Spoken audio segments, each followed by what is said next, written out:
Hey, hey, What's up? welcome to re-recording for Luck and Hustle. I'm with Dave Jones, broker owner at Windermere and Abode. Thanks for being here, man. Thanks for doing this again. Hey man, it's my pleasure. It's appreciate y'all just having me on, man. Well, shout out to Weston, Maine first of all, but also just asking me. I'm honored to be to have the space. Usually it's just us randomly talking about nonsense and just. But no, I appreciate you having me on, man. Totally. And sometimes we forget to record. Sometimes we should have recorded our Right. talk. But I'm so happy to flip the script. Dave's called me a few times the last couple months and asked me to talk about some technology stuff.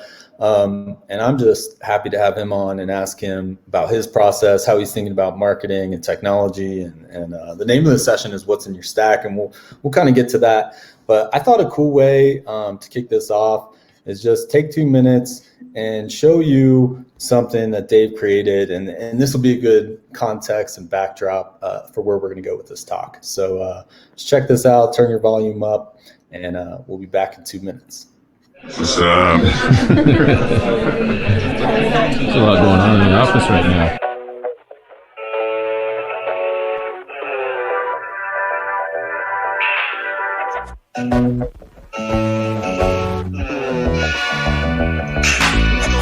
I'm trying to raise a glass up, cause I made it up to nothing more. I'm missing on my day one, ain't forgetting where I came from. I'm about to make a big splash, bigger bang than I ever had. I get to show it all to mom and dad. Hard work finally gonna pay me back. A goal and a dream ain't the same thing. I do this every day. Washington's stay home, stay healthy. I do not really care what the others do. I'm looking in the mirror for my own truth. I want my kids to say, what would daddy do? And follow through tough like they supposed to do. Making right moves like I try to do. Dancing with the wolves, breaking all the rules. Continues to grow over the shooting death of Ahmaud Arbery. His family says he was shot and killed while jogging in a Glenn County neighborhood 2.5 months ago. Real quick, I just want to ask you just the importance of speaking to the people out here today. What are they telling you and why are you here? Well, because people want to be heard. I'm a police chief, and the good, the bad, and the ugly. Something we've talked about in our office and everywhere for me, it's been decades. Conversations like this over Zoom is not easy, and it's something that we feel is really important. So.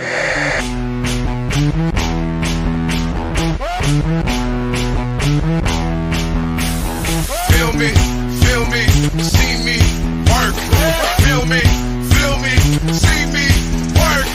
I've been running so long, make you wonder when I fill up. I'm gonna win it like I'm Thriller in Manila. Man, they too slow, I gotta go, leave me alone. Damn it, you know, I'm on the road, give me the gold. All my moves you try to do, you copying my blueprint. My follow through is losing you, and I could give like 2 cents. You can't get it like I got it hot. I'm burning hotter, hotter, hotter, hot. Feel me, see me, work. Feel me, see me, work.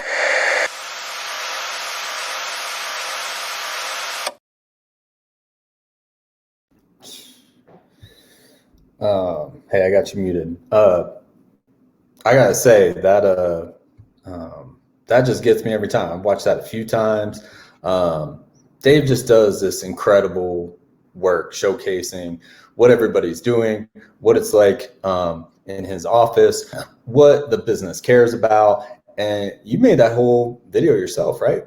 Yeah, I did, man. Shot and edited it. And every year it kind of happened randomly. The first year we did a year in review video. And so, because I shot a vlog called Inside Abode. And so at the end of the year, I was like, what should I do? And then I was like, well, I'm just going to do a mashup. And I just did a mashup of all the things. And then we did one for 2018, did one for 2019. And then 2020 was a challenge because I obviously wasn't around the people as much. And so I didn't have as much material to work with, but that's what came of it. And then I was just like, how am I going to tell the story of 2020? There's so much that went on. And how do I provide the context, but also, let people know that we did do a lot of business and we had our best year as a company. you know. And so it was just it was one of those ones that was fun. And shout out to Finnessy. Finnessy's on both the tracks that I use for that. That's a friend of mine. He's now in LA. He's going to do big things, and he's just got a great sound. And I mean, just everything he was talking about in that song was literally like what I was feeling, you know? And so, yeah, man, it just came together so nice. That's like one of my favorite pieces of work I've done in recent memory. So I think it's incredible and shows, you know, kind of how we want to kick off this session. It's called What's in Your Stack. And I think one of the things I instantly think of when I think of Dave is him producing these videos and coming up with cool marketing interactions and exploring new ways to tell the story of Windermere Abode. And it's just such a perfect piece, and shows how much these companies do and how they can tell their story a certain way. I'm kind of curious, do you feel like these marketing tools for video editing and for publishing content, is that, you know, when we talk about stack, and we had this question when we had our session, is like, what is your stack? And stack is, you know, your group of tools that you use in the course of your business. Do you feel like these video editing tools and publishing platforms, do you look at them as core pieces of your brokerage technology stack? Absolutely. You know, I use Final Cut Pro 10 for my video editing. I like them all. DaVinci Resolve is a great one. It's free. It goes on both platforms. You know, a lot of people use Adobe Premiere. There's people out there that be like, oh, I don't like it. I'm like, man, it all edits video. I mean, even your phone edits video. There's an app called LumaFusion Pro on iOS. I don't know if it's on Android, but like that acts like a real editor on your phone. Like it has, like as an editor, usually I get something and I'm like, it doesn't edit, like really edit. But this LumaFusion really edits like a true editor. And I'm just like, man, we just have so many great tools. And I think for any business, it's vital that you have some type of storytelling. It doesn't have to be video, but just some type of way to tell the story of like what it's like to be at your place, you know? And I think it's a huge advantage for any business. Like the reason why I started Inside Abode, I was watching actually Complex magazine. Complex has a station. They have all these different shows, but it's a magazine. And I'm like, so just watching how they pivoted from a magazine, you know, to like a hub of content.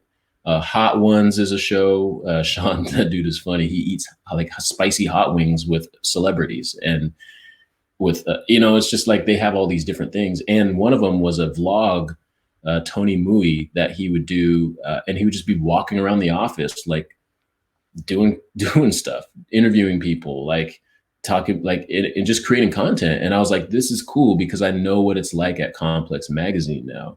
And I was like, imagine if that was for Google or Nike or whatever, I'd watch it. Like, and so then I was like, well, why don't we just create one for Abode? And then I just, that's how it all came about. And now I was doing it before I saw Complex, but then Complex kind of just made me think like, okay, I need to continue this thing. Like people are actually watching this, and it's not about how many views I get. It's about us being able to tell the story. Like, so if you wanted to go back and watch how Windermere Abode has grown and what it looks like, you can go watch it. You literally can go binge watch 40 episodes of Inside Abode, and from the day we opened, like to now. It's crazy.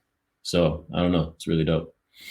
Yeah, I think that's what's cool. And it brought a question to my mind while you were thinking was, as you create, and I do want to talk about the specific tools, but kind of keeping a high level for a minute, as you think about creating this stuff, I mean, how do those circumstances show themselves? I mean, do you just go, hey, today in the office, I'm going to really start asking questions and put people on the spot? Is that really the natural flow and what it's like every day? It's kind of funny because it really, there is no rhyme or reason, man. It's just, I just always have my camera on me. Last night I was mad because I have my own vlog. Last night I was mad I didn't have my camera upstairs because of the conversation we were having at our dinner table for the next vlog. Like, because I felt like it was necessary. And a lot of it's just knowing. That's why it's, you know, we'll talk about scaling later, but like scaling something like this that I've started is a challenge because it came from me. It came, and as the owner, I like have the most, you know, like idea of what I want it to be. So I don't have to go through an editor and say, oh, I didn't like that or whatever. It's like, nah, this is just, it's so ingrained in who we are and what we do. that it's a really truly a added benefit that doesn't really exist for many companies in America, I would imagine, like where the owner actually is holding the camera and telling the story. Like I haven't seen that. So yeah, it's fascinating. And making editing choices and stuff like that. So yeah, when people come in, I just always have my camera. And sometimes I might hear a conversation that's going on out there that's funny, and I'm just like literally coming around the corner with my camera and they're talking, and then you'll see the reactions. You can see when it's happening. Oh my goodness, what is going on with my light? You can see the reactions, but those are real. Those are actual real reactions from people that are surprised and they don't see me coming. Yeah, I think that's cool. And I think it shows a lot of insight and vision on your part where, sometimes it's hard for real estate companies or the agents to tell the story of what they're doing. But I love how you're just ready for the moment. And that there's stuff there. I mean, these are people who are working for you, who have cool outlooks and things going on in their lives and things they're interested in. And it seems like being ready and just knowing that those people are special and that you have an opportunity to highlight them is just something kind of built into you a little bit. Well, also knowing your people, because the whole point and the whole goal is to get our people out there. Like, how as a brokerage can we create or take away barriers to video for our people? How can we put them out there and, in a natural way where they don't have to do anything? Like, you literally are just coming to work and then there's video that gets made from that in some way, shape, or form. And as an editor, I obviously want them to be in their best light. Like, I'm not going to try to make them embarrassed or anything. Like, I'm very attuned to that. And I'm very aware. So I always want to show them in their best light, but also their most human light. And so that's a thing and I can do that because I know them. Like, I'm not a videographer coming in from the outside and doesn't know who the quirks of this person or even I know if this person's going through a deal or a tough time or not. So I'm not going to bring the camera out. Like, read the room, you know what I mean? And so there's a lot of nuances to how it came out to be. And it's very special. Like, it's very special. Like, I look back at some of the videos from the early times when we were just opening, and I'm just going, oh, it's never going to be like that again. And I'm glad that we got that on video, because it never will. There's only 7 people. And we were a really, really, truly tight-knit group, and we still are. However, as you grow, that was just a moment in time. And so we were able to capture that. And it's now the culture. It helps build the culture of the company and maintain the culture of the company. Mm-hmm. That makes a lot of sense to me. I think some people might be curious, since you are self-producing some of this stuff, what's kind of your mix of tools when you're thinking about images and video? And you mentioned, right, like videos, these moving images kind of theme, but I know you talked about some tools in your stack. And what's some of those in this marketing kind of video, images, audio stack? And can you kind of give an idea of which things maybe the average listener could jump right in and use? And what are some of the advanced tools that you're kind of specializing into? Yeah, man. I'm going to bring so much value here, bro. So much value. I'm messing with you. It definitely is a lot of, there's a lot of tools and a lot of options that you have out there if you want to get started on your video journey. I think the best tool that people have is their phone, to be honest with you. The phones now shoot such great video. Like, I'm shooting a vlog right now, and sometimes I'll just have my cell phone on me, and that's good enough. And I'll just use my cell phone. Like, on my last vlog I did, people don't even know probably the shots that are all out in the snow. And I was out walking and I took a lot of shots. Those are all with my phone, and people probably won't even know. So your phone is probably your best option, in my opinion. And now that you have social media tools like TikTok or, Instagram, where you can shoot video and edit kind of within the software, is good. Another piece of software, like I mentioned before, Final Cut Pro is something I use. But as a broker, brokers are out there doing all kinds of different stuff. And so I like tools that are easy, quick, and on your phone. OneShot is something I know a lot of people use. LumaFusion Pro is another one that I like to use. But honestly, iMovie on your phone is a great app. It's still tried and true. I just think that there's a lot of them out there. It just depends on what you want to do, what you're looking to accomplish, and also what your skill level is. But there's something for everyone at every skill level. Mm-hmm. And then how do you think about, because you did kind of mention that it's you're the one doing this now. Your business has been growing year over year. You all are getting bigger and including more people in your staff. So how do you think about moving from Dave being the one who's in charge of all this stuff, mixing it up, producing it, to like, how can you make that not just you? Is that even possible? It's possible. It's just it's really hard. Like for real, it's almost like how it's scaling. It's just like any other, like you probably have agents who are doing tons of business and their hand and their fingerprints are all over everything. And it's really hard to give that up and trust somebody enough to like do it the way that you would do it. However, it's a necessary jump that everybody needs to make. And it's really, really hard because you have to find something or someone that fits both aesthetically, personally, values wise. Like there's so many different things. So like to answer your question, I mean, no, like I can't keep doing it the way that I've been doing it.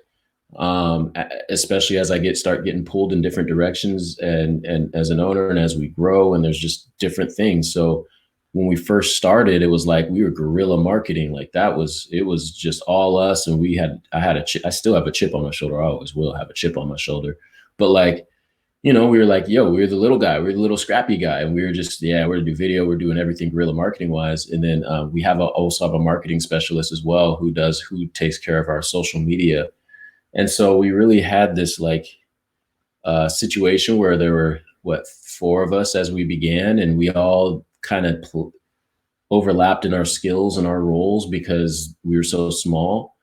But we had the vision. The vision was we want to create this experience for our agents, and we want to make sure that we're putting them out there, but also we want to be really, really damn good at selling real estate.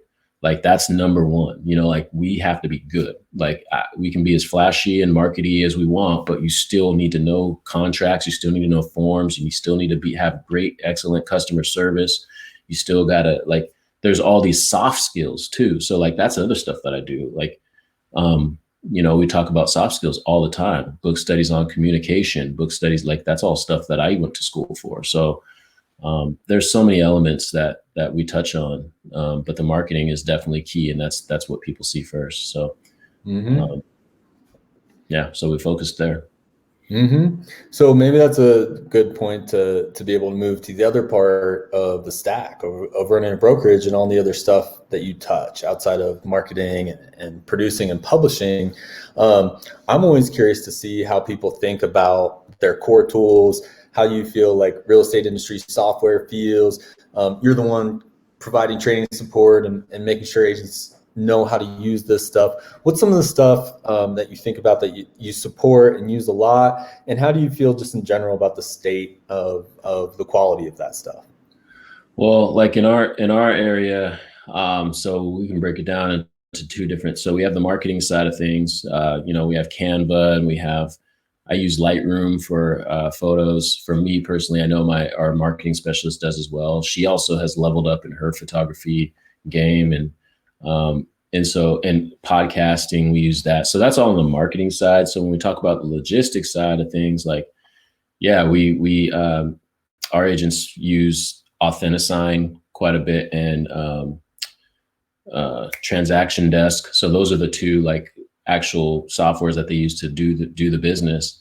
And our MLS uses, we also use Dropbox. That's one of our key, pieces of software that we use often. So that's something that they use, and these are all things that other people use, but the ones that are kind of brokerage specific to what we do is we use Trello because we have people working remotely. So then we had to figure out, okay, well, how do I know, and how do we stay on the same page with a checklist while but also being able to, articulate that and share it, but also be able to, that I know what's going on because we have this remote person. Or if someone asks me a question, I have somewhere I can just look and see like, okay, we need this, this, this, and this, right?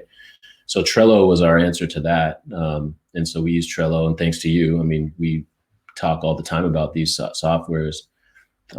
We use Trello, and then we use Slack as well. So we're a small group, so we don't use Slack exclusively like other groups may, but I know that as we grow, Slack is going to be a very big part of what we do, because I cannot stand email. I don't want one more email for our agents. They already have enough emails coming back and forth about multiple, deals and stuff going on. So we try to eliminate email. And I say that we don't use Slack a lot, but we have the free version of it. And so like after a year, it like doesn't archive stuff. And I'm sitting there like, man, we've had 10,000 plus Slack messages. Like when I look at the numbers and people go like, and I'm like, okay, so would you like those 10,000 messages to be in your email? Do you need 10,000 more emails over the year? Like I would imagine most people would say no. Right. So it does do its job. We also use paperless pipeline for our transaction management on the brokerage side. So those are just some of the things that logistically that we use to just do the business. And some of them are specific to us, and some of them other people are using, whatever. But I actually think that's unique, honestly, in our industry, using stuff like, I got to say something about the emails. It's funny. I got an email this week from our licensing body in Colorado. That was an email saying they were going to stop emailing people so much. Oh, yeah. Good for them, man. It was just funny. It came in an email. But I actually think using some of these modern tools like Trello and Slack are honestly attracting some agents who want to use modern tools and want to use some cool stuff, because I find it hard to, here we have a lot of people use the same forms thing, that use a lot of the same transaction management things. To me, that's not really going on my pitch deck about why you should work with us. But when people hear that we have an active Slack community and we're using some of these cool third-party tools, they actually find it kind of interesting. So I'm curious how your agents perceive some of these things that you're introducing that aren't traditionally used in a brokerage. I mean, for them, it's kind of the norm now, I think. To be honest, we still use a group text thread. Like we're small. We have 26 people or 26 agents. So we still use it. We were just having a conversation yesterday. Ann and I were about this broker co-op situation that we heard about. And I sat in on a meeting and, kind of noodling over what that looks like. And the person, the brokerage that was using it, they used email. And the point was, okay, we want to use something that everyone already uses. We don't want to teach them something new, because they had like 6 offices or something like that. Like there's a lot of people, right? So me and Ann were talking, and it was just like, I mean, is this something like right now we're at the point where we don't need something like that just yet, like, because we text is fine. We don't want to add more layers into what we're already using, because for where I'm at, for where I see it, we don't use the tools right now as much as we can. Moxie's another one, our CRM through Windermere, MoxieWorks. I think it's a great tool. They've done a lot of updating and put some money into it, and really have started to refine the tool. And, and I'm just sitting there going, man, we're not even using that to its fullest capability. So I'm really trying to look at how we can use the tools that we have now that we've integrated them with Slack and Trello and made it like, a thing. I think that they enjoy it. I mean, I think that they like the fact that we are always looking at new technology, always looking at new marketing strategies, I'm an early adopter type anyway. So like, I'm going to be the first. I'm going to be the guy who might lose a few dollars on NFTs, because I'm interested in the process. I'm interested in understanding it. And in order to really, truly understand it, you have to kind of get your hands in it. And so that's just me in general. I'm an early adopter. I like to call stuff early. Like I'm that guy, like I'm the guy who's like, oh, I'm high on this person. And then in 5 years, I get to be like, yeah, remember when I said that? And now it's on Twitter. And I'm wrong a lot too, but I just definitely am an early adopter type. I think that that's an incredible quality for a brokerage leader to have, and something that the agents hopefully emulate. One thing I was thinking about too with all of your content production, I know in the beginning you already had like an incredible vision for how you wanted to present the company and present the agents, but it's hard at first because you haven't actually created the assets to fill something up. But I think the Windermere Abode is another amazing part of the marketing stack that you have. Can you talk a little bit about the process of like filling that with content and how you just view what its job is out in the world?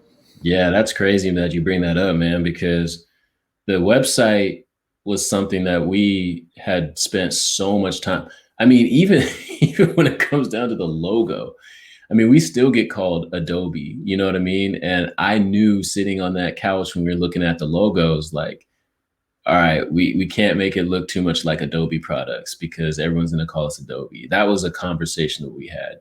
And then when we came up with the A, and then we were like, all right, what's the website gonna look like? Well, we want it to be like a magazine. We want it to have a different vibe, you know, like our inspiration is more from the fashion world almost. And so I was like, all right, how do we create that? And so then we started, but then from a content perspective, I was just going, well, how do we keep people there? Well, they gotta have content. And the goal of the site initially was the fact that we wanted to put our people first. Like we wanted, like Anne was like, I want our people to be front and center. I want you to be able to go to the site. That's the difference. Is like when you go to some of these other sites, you don't see anybody. Like you have to go find them, right? And we're like, no, we're going to put them right here. You don't even have to look for them. Here they all are. And that's how the site really even still is to this day. And we probably, in my mind, like we need a front page overhaul. Our hero site space needs to change or whatever. But like, it is what it is right now. But overall, the goal was for there to be content, so much content that you can get lost in the site and lost in reading about different people, or lost about like, so when you go to someone's site, it says like, oh, they're also here, you know, and there's all these different videos and podcasts and things that you can see that you can learn more about that agent. Or if you wanted to learn about our brokerage, like you can go there and see what we're about. Like you can watch the video, you can watch the vlog, you can binge watch the vlog, you can binge listen to our podcast, you can go read our blog posts, you can look at all the houses we sell and how we market them. Like you can. And so now 3 years later, we're finally there. It's been a grind, but I feel like right now we're finally at the place that we envisioned for the website. But it took us a long time to get there, and it took all this different content creation stuff to get there. And that's been, I'm tired, to be honest with you. It's been a lot of content. Sometimes I don't even look back. I just be like, yo, I can't believe all the content that we've created over the last 3 years. Like sometimes I sit back and just go, wow, we really did all that. Like, but at the time of when you're doing it, you just do it because I'm so interested in our people. I'm so driven by just trying to get our people out there and trying to help our people build sustainable businesses for the rest of their lives. Like that's literally what this is all about. Like, and so that's what drives the website. And so now hopefully you can go to our website and we're out there, man. We're out there. Yeah, I think you all did a tremendous job, and it's been fun to watch because I do think you had the idea for it. I think it's a great lesson for people when they see something like what you've done and then hearing how that eventually became real. That's a journey. I mean, everyone always has great ideas about how they want to communicate or market their services. But it sounds like that was a 3-year process to actually fill it in and make it cool. And I go in there all the time because first of all, I just try to see what you're doing because I do think it's a very unique and cool site experience. So I'm always, every once in a while, I can see like something that you did differently. And it's a great resource for a distribution mechanism for all of the other content that you're doing on Instagram and the vlogs and everything else. So it's a nice home base. If you're interested in Windermere Abode, I just go there. And You can see what we're up to. You brought up a great point about like, because I think it's important. I was talking to one of our agents about this the other day. He wanted to do some series or something like that. And I was like, all right, cool. Or I forget like what it was, but well, I know what it was. I'm just not going to go into detail. But like, what we were saying is like, have a website where you control the narrative. That's why email marketing is still a thing. Having your stuff on YouTube is still in the catalog there is still important. Having your own website is still important, because like Instagram can change its algorithm tomorrow, and all your hell, if they wanted to like take all your content off, they could be like, yo, we good with your content. We don't even need this anymore. Or, hey, you know what? We're about to take away likes and views. Like, so at least with your own website, you can still control that hub of what that content looks like and how it presents. And that's why that was one of the reasons why I want to do that.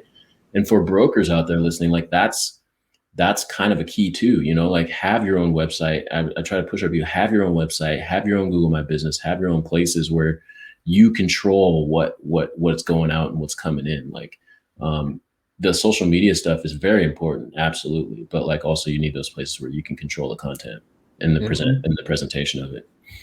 Yeah, I think that's going to be a good thing to watch as we move forward too, because I just think about the nuances of like what's yours and what someone else's. And I think it's so important. You know, I think you and I are similar in the respect that I love to test the new stuff, and I'll use them as distribution arms, less than like, I'm not going to bet my whole business on Medium or Substack or Anchor, but when they have so much cultural influence or so many creators using the platform, to me, it feels very important to be a part of that. And that helps with reach, and that helps get you seen. At the same time, I continuously download all my videos, all my podcasts, all that stuff. I've got it somewhere. Yeah. So I think that's going to come up a lot. We saw a lot of these things come up just this week with Medium and Substack and things like that. So I think brokers, you know, last decade, that's all about listings. But this is, I think, a core broker owner kind of, you know, wavelength is just distribution versus ownership of all the stuff we're putting out there. So I just love that website as a place where all that stuff lives, and some of it can change in the future, but it's always nice to know, you know, I can go right there for that. Yeah, no, it's totally, it's one of the most important pieces of our tech stack, which is probably not is the most techie thing that people would think of is the website, but it's just like, no, that really is like the Windermere Abode world. And it's honestly not even where I want it to be. It's where I want it to be right now, but in my head, I have like this whole other like world that I'm not gonna like give all the candy, but like, yeah, it's definitely more interactive. I'll put it that way.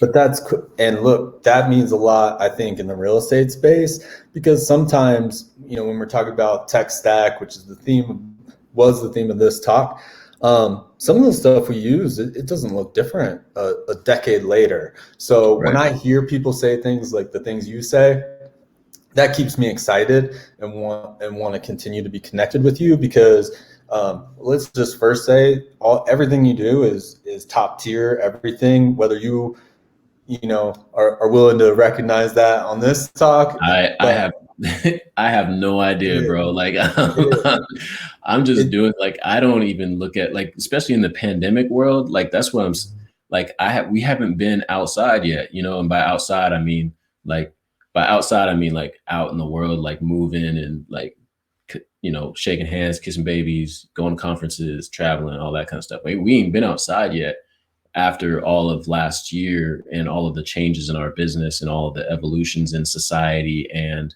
all the things that have happened. So like, I still am in my own little bubble of my house, going to the Y and going to the office and working out. Like, I don't know what everyone else is doing. I don't know what we're doing is so special. I just know, you know, we're just trying to do what we do in the context that we live in, which is Tacoma, Washington. And we have a lot of stuff going on here, and there's a lot of influential things happening. And so we want to be a part of that also, as well as, you know, providing great service for people that are transitioning in or out of Tacoma or around Pierce County. So that's just where our focus lies, man. And just trying to honestly, man, it's just trying to do me. Like, I am never my job or my work doesn't ever define me. Like, I've always been that way. I'm a music and hoop head. Like, that's where all my influences come from. Like, all of my influences in the videos and stuff I do are like, don't come from real estate. It comes from me over here. Like, I'm in the entertainment world too, like a little bit. And that's where I kind of get all my juice and my energy and my, that's just me. And so I don't know, man. It's just everyone's driven by different things, and everyone's fascinated by different things. And one of my drivers is people. For first and foremost, I love people. I hate racism, like with a passion. And I just, and so those are two things that I just dive into. And I love tech, and I love hoop, and I love music. Mm-hmm. And it comes out in everything you do. Now I've got a few ways to go here. I just threw a lot out there. That was a lot in like a little space of time. Well, I did just want to say, I mean, if that's what you're doing in the pandemic, I can't wait to see what happens next. I think there's a lot of conversations out in the creative world about, people are like, when's that moment going to hit when I'm unblocked? I think a lot of people who produce and make content or rely on their creative instincts, through these times, have so many reasons why that stuff is not able to come out. So I'm excited to see where that shifts as we change some things in society, such as, where we're at in the pandemic. But we have all these other issues too, that are preventing people from being able to communicate and express themselves and feel safe and feel comfortable. And I appreciate that so much, from your point of view as a broker owner, kind of connecting for everybody in real estate, that these issues that affect our agents and that affect the community is also part of the work. And one of the ways that you're able to connect that with everybody is through your unique lens and how you broadcast and do video and images, get out there.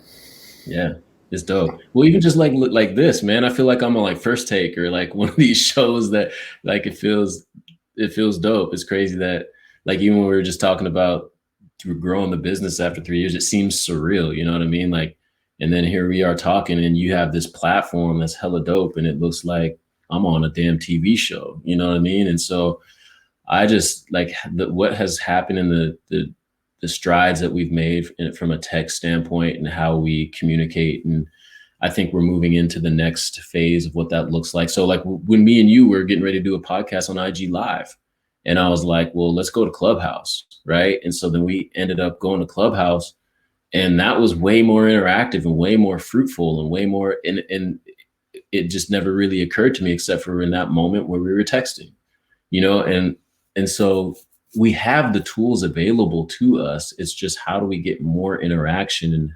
And so that's why I see YouTube is the library, but to me, Twitch or a platform similar to that is like the new whatever, because you have and that's why you see the YouTube Live and YouTube making all these changes, because Twitch is right. That Twitch is huge, like not to me, but for the video game world, like people, and you can subscribe and like pay someone $5 a month for their content, and they're sitting in front of a camera like me and you. And I just see that there's new things on the horizon that are coming, and that it's all about interaction. And not just having that one-way content where just someone passively watches. It's like, no, I want to be part of like whatever it is. I want to talk to that person. I want to have that premiere and watch it with them as they're rolling it out, and talk to them, and then maybe get on a call like right after it happens or whatever. Maybe there's a live closing of join us live for the closing of this house over here if you wanted to see what that looks like. I got so many ideas, man. And just that all comes from literally driving around the city listening to music. Like that's my secret. You want to know the secret sauce? Give me a car, give me a car. I don't care, as long as it has speakers and I'm good. Like, and just let me drive around and listen to music. Mm-hmm. I also think like, because that's the way everything's working, because we're able to broadcast, because we can put a unique view into these businesses that we have, it's giving people the opportunity to also say where they stand. And I just think it's so important in the real estate brokerage space. If you go to a paper only kind of, one-way world of communications and marketing, you may not find the conversations about what real estate brokers and agents are doing in the community, or how things that are happening are affecting them.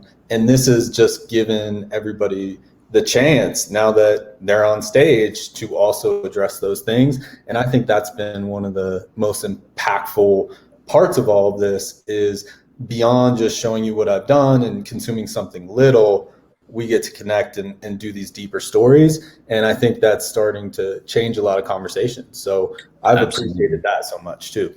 No, absolutely. That's something I think, and I was just talking with Windermere owner this morning about, like, we are in the 20s, right? And we just had legislation that was voter suppression legislation that just passed, like literally written into law last night. And I'm just going, are we in the 1821? Like, it's illegal to give someone water that's waiting to vote. Like, so your stance is going to be, I'm not trying to win your vote.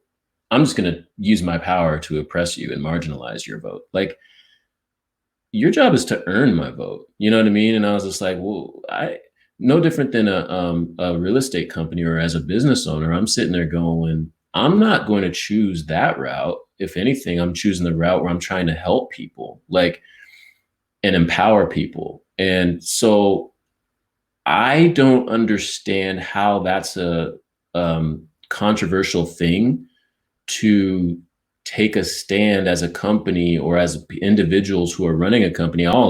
Be honest too, I don't think that we've done a great job from our brokerage level on articulating what that looks like for us. Now, it is a fabric of just what we do though. Like, so it's weird. Like, we don't have to necessarily throw it out there because it's just kind of the lens of which we operate. So we go back and forth about that, and we're still working on that as a business and what that looks like in the mission and being intentional with our words so that people really, really, truly know. But like, if you follow me or you follow Ann or you follow, our people, or you follow the company, like, you see what we're doing with action, not necessarily written as a mission statement, like, so, but I don't see where, wanting to help people of all backgrounds and ethnicities and socioeconomic backgrounds, such a controversial stance. And the fact that we've gotten to the point where that's a controversial thing or it's political, it's not political, it's humanity. It's helping thy neighbor. Isn't that what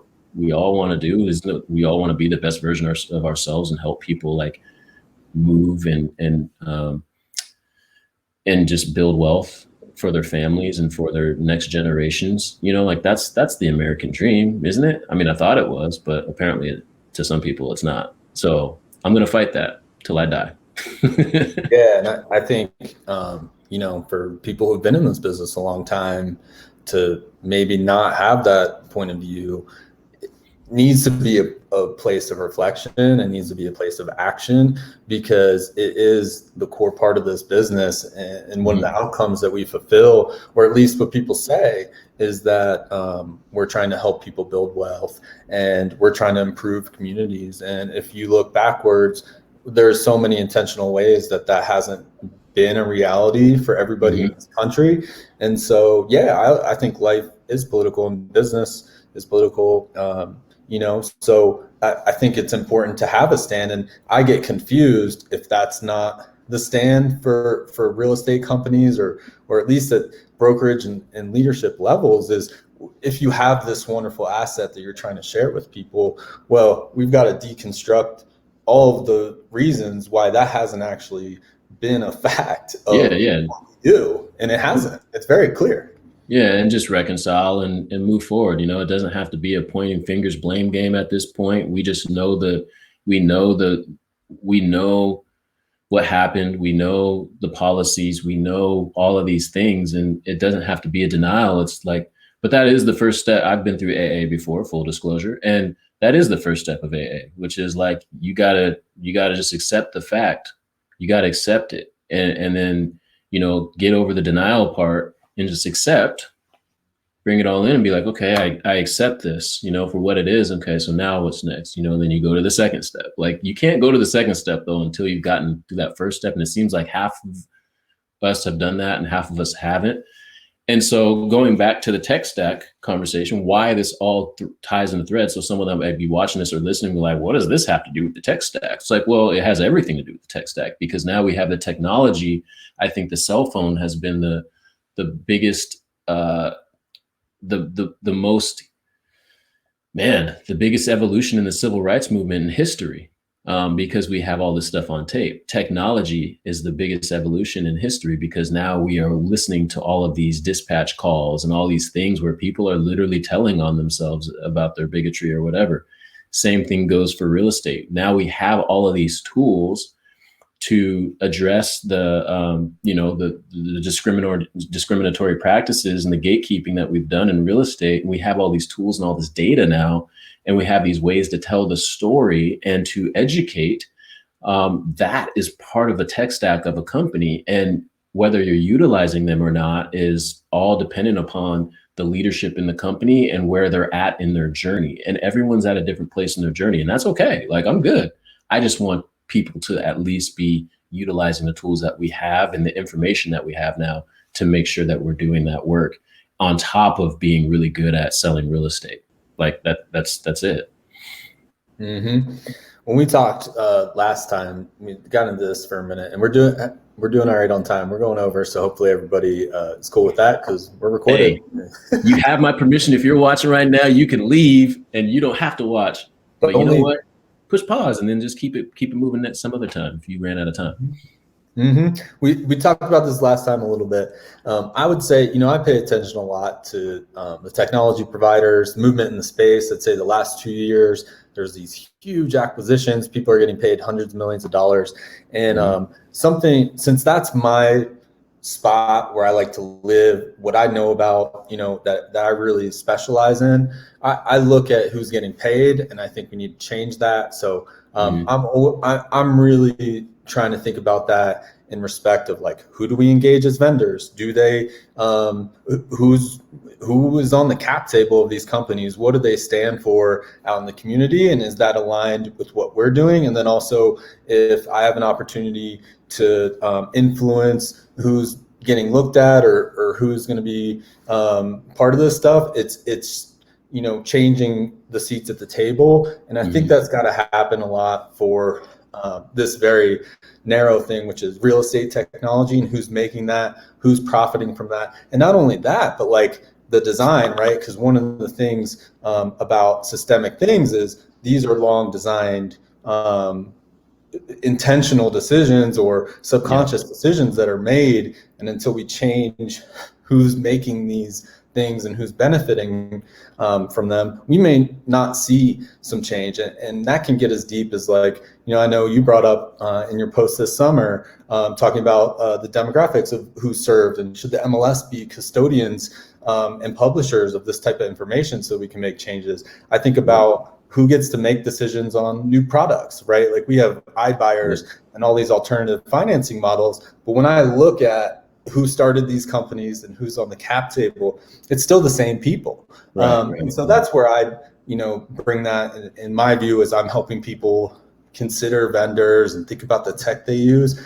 I think something very important and intentional has to change with, who's making this stuff and whose designs and ideas and needs are being represented in the tools. Yeah, you're absolutely correct. And it's interesting, in different spaces, it's a different need, right? Like, so in different spaces, it might be a need for more women at the table. And I know that's this case in tech, in STEM, there's a big need for women, and women of color is like a huge need. And so it begs the question of, like, what's the loss? Just because there's a seat at the table doesn't mean it takes somebody else's seat. And if that's what you're afraid of, then I say, don't get bitter, get better.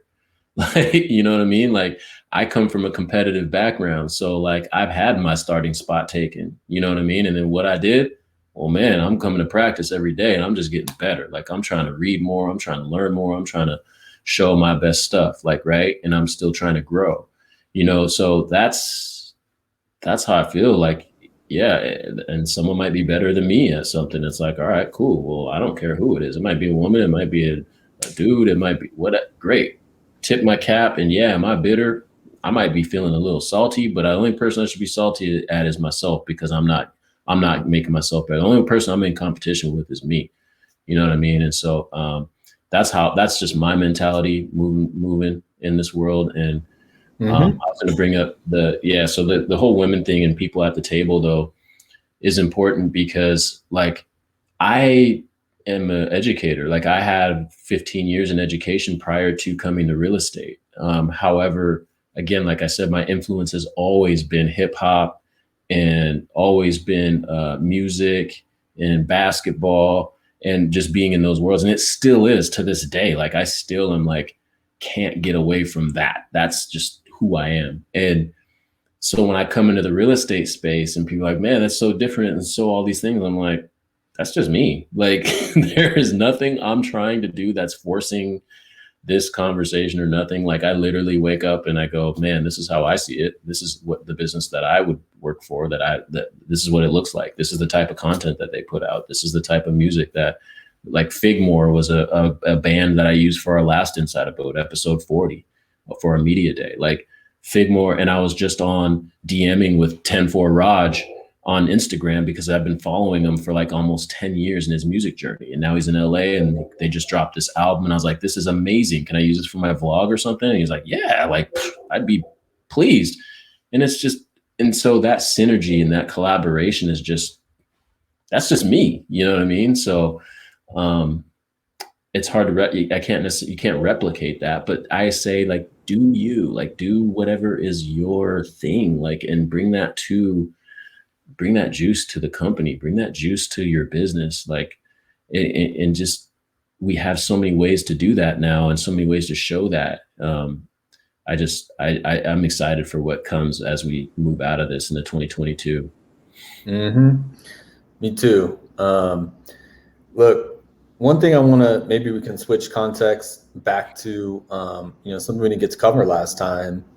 As you're thinking about all these ways that you're communicating and bringing assets and services into the world, how do you think about scaling those when it comes to like a cost perspective? How do you look at stuff and go, this is worth my time, this is worth my money, and where's the point that ends and you're like, actually, I've got to dish this out, or I got to, think about a different solution?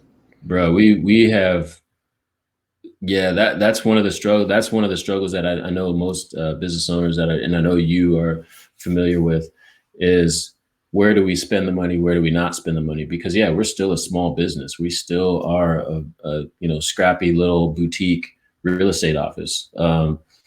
So for example, I just gave the example of Slack, we were talking, you're showing me workflows, and I'm sitting there going, yeah, I want to go do this. I literally sat down the next day and spent about a half hour researching workflows and how can we use that in our business. And then I come up to the roadblock of, oh, it's going to cost me X amount of dollars, for an annual, for an annual subscription to Slack or whatever. And I'm like, okay, well, and then you have to justify the cost versus how much we use it, and I could not justify that cost based on how much we used it. But if it was something that workflow did, that was such a integral part of our agent's business and how we operate, then I might be able to justify that. So there's the ROI conversation that I know that all businesses have when it comes to adopting tech or even creating content or doing the marketing thing. So we constantly are up against that. And because Windermere provides us with tools, we have the Microsoft Office 365, and we have Moxie, we have a CRM already, we have some of this back end stuff. And so I'm constantly saying, okay, well, and some, you guys are independent, so you're really more dependent on yourselves for that tech. And we pay a franchise fee to Windermere to have access to all of this tech and education and all this stuff. So we as business owners have to say, all right, are we utilizing this? How much are we paying? And are we utilizing the actual tools that are there? And we have to always do that when we're looking at this new tech and stuff like that. But Slack and Trello are two that will not go away. Those are two that I love. And, I'm looking forward to the day when we get bigger and I can justify that cost for Slack so that I can start building workflows. Until then, Zapier is going to have to be a tool that I use if we have a new, process that we want to introduce or whatever. So that's the cost benefit is just really hard when you're small and you're scaling. But we're kind of at that stage where we've grown to our top part, and it's like, okay, now what? And this is a challenge that every business has. We've been told like getting, the second office is hard, but every office after that it's kind of like having a kid, like your second kid is definitely hard, but I heard that your third kid, I'm not going to have a third kid, by the way, I'm done. But like, I heard the third kid is just kind of easy. It's like, you just fall in line. So yeah, that's where we're at in our scaling journey. All right. So I got, maybe one place to go before we wrap this up, where I want to leave it with kind of whatever you want to share. But I think that you see pretty far into the future, and I want to get some ideas. Bruh, I'm on my first day out of quarantine, and I am just looking at tonight. Like I can't even see past my eyelids. Right? Thanks for the compliment, though. In everyday life, fine. But when it comes to the experiences you want to consume and that you want to share with people, I think you've got a really good handle on the types of things that would be cool. One of the conversations we mentioned last time was just this idea of like the Apple Music player and how it's kind of been the same thing. And we were comparing that to real estate. But like if you, and this doesn't have to be real estate specific, maybe this is just however this hits you. But I'd be curious to see, and you kind of alluded, you had some ideas on your website and things like that. But like next generation sort of experiences, technology, tools, interactions, experience, whatever it is, what are you kind of hoping for, or what do you see out there that's coming up that you're paying attention to, or other people should pay attention to? Well, I you know how I feel about the process, and I think Redfin is great. I think Redfin is addressing some pain points in the process, and they're creating a seamless, they're creating this kind of conveyor belt version of the transaction, which works for some people. I still feel like humans are one human that knows your little quirks and your situation is vital. And so, I still respect everybody's approach. And so, but I do feel like we have the technology to have portals, like each transaction should have a portal, and we all have access to the same portal. Like, I don't know. I just felt like, how do we not have that? So I don't know how it works. I don't know what that looks like.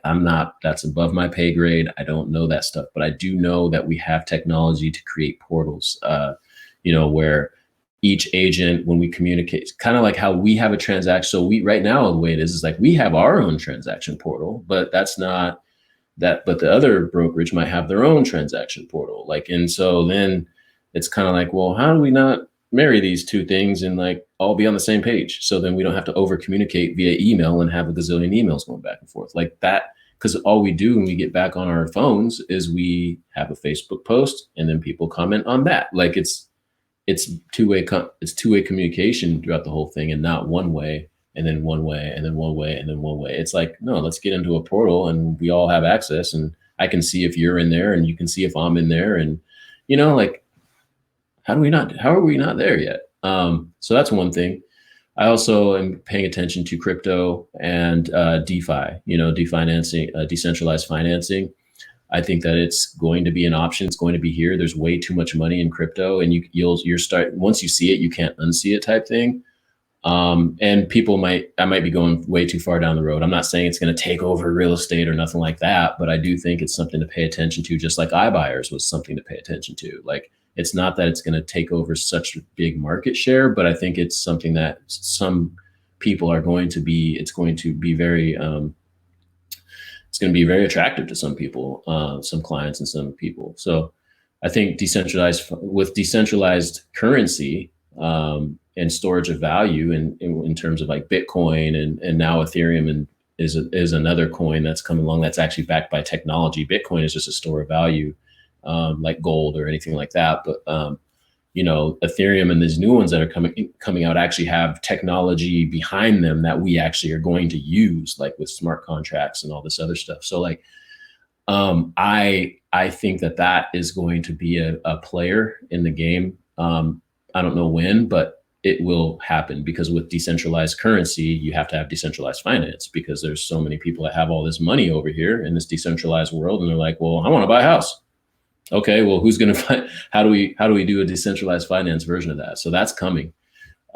it's here. Actually, it's already here. It's just a matter of people accepting it. And so that's where we're at. And I think we're going to see you're going to see a lot of Bitcoin talk for the rest of 2021.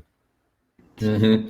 I think those are all super relevant to real estate. You know, you could see like the one-to-one, how are we going to pay for stuff conversation, but at the same time, I think about asset creation and empowering individual agents or companies, and what are the different ways they'll monetize their services. When's there going to be a NFT enabled brokerage that's selling the digital houses with their sign in the great, some of this stuff. There's gonna be some fun places to play. Man. What I love about what you said was like, too, not getting so in the weeds and romantic about what does this mean for me and the sky is falling, but just trying to figure it out and see where those pieces apply. That's all. It's not going to take over the world. Still, face-to-face interaction to me is king. That will never change. Like relationships, I listened to Last Chance U was so great. The last Chance U was great, and the coach said something that really stuck with me. He said, "Policies without relationships is like a powder keg." Like if you have all of these rules, or he said like rules without relationships is like a powder keg. And I was just like, it's so money. Like you can have all of these things, but if you don't have human connection, as we've learned in 2020 and moving forward, even now, like everyone's just wants that human connection, right? Like we're all we're human. Like that's what we do. We're primal animals. So,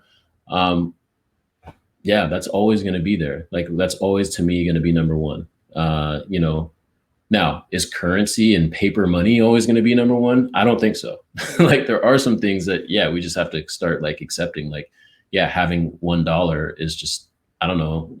It's not going to be the thing. As we get into NFTs and royalties and from NFTs and all that other kind of stuff. I don't know what's going to come in that world, but what you're doing is enough, I guess. It's just how do you evolve in a way that is good for your business and, makes it easy for you. And the tools that you need to do that are out there. It's just which ones work for you. Mm-hmm.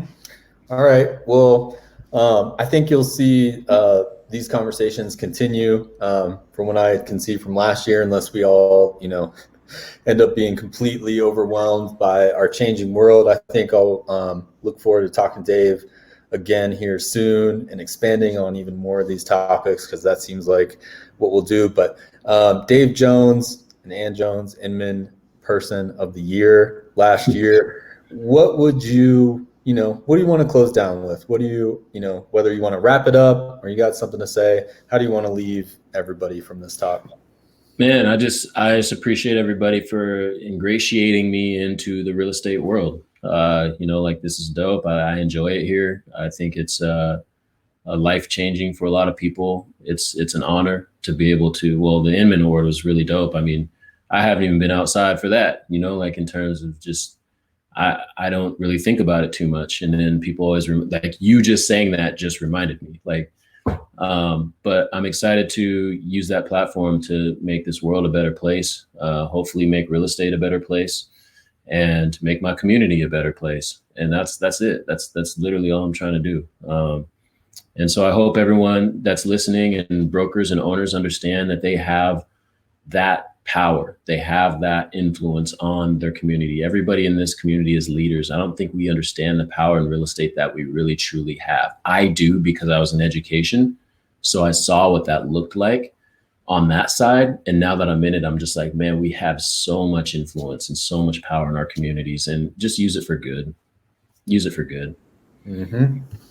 Well, I already see the outcomes of that vision and that mission from you already. So like we said, I can't wait to see what's next for y'all. My best and the family, all the Windermere agents. I watch your vlog, so I feel like I know a lot of you already.